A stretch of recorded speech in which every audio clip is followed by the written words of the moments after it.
Elle parle sous serment, retransmission en direct à la télévision. C'est la 6e audience de la commission d'enquête parlementaire sur l'assaut du Capitole le 6 janvier 2021. Cassidy Hutchinson est alors l'assistante de Mark Meadows, dernier chef de cabinet du président Trump. Ils échangent 4 jours plus tôt. Il était sur son téléphone et il m'a dit quelque chose comme « Il se passe beaucoup de choses, Cass.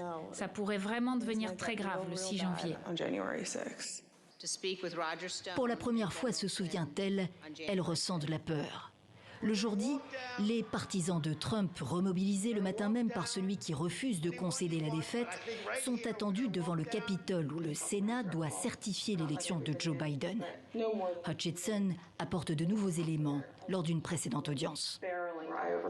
J'ai entendu le président dire quelque chose comme « J'en ai rien à foutre qu'ils soient armés. Ils ne sont pas là pour me faire du mal. Laissez mes supporters entrer. » Donald Trump veut s'y rendre lui aussi. Il tente de s'emparer du volant de la limousine présidentielle. Le président a dit quelque chose comme « Je suis le putain de président. Amenez-moi au Capitole tout de suite. » Engel lui a pris le bras et lui a dit « Monsieur, vous devez retirer votre main du volant. Nous retournons à la Maison-Blanche. » Un autre agent intervient pour maîtriser Trump. Elle cite le chef de cabinet adjoint du président. La situation s'est dégradée entre-temps au Capitole. Un des avocats de la Maison-Blanche alerte son chef.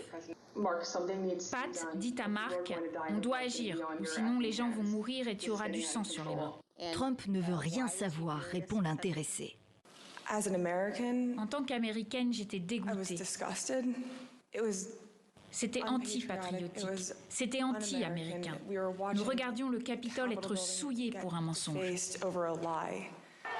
4 morts ce 6 janvier 2021 au Capitole. Trump dénonce ces révélations en bloc. Mais les témoignages s'accumulent sur ce qu'il savait de la tentative de coup d'État.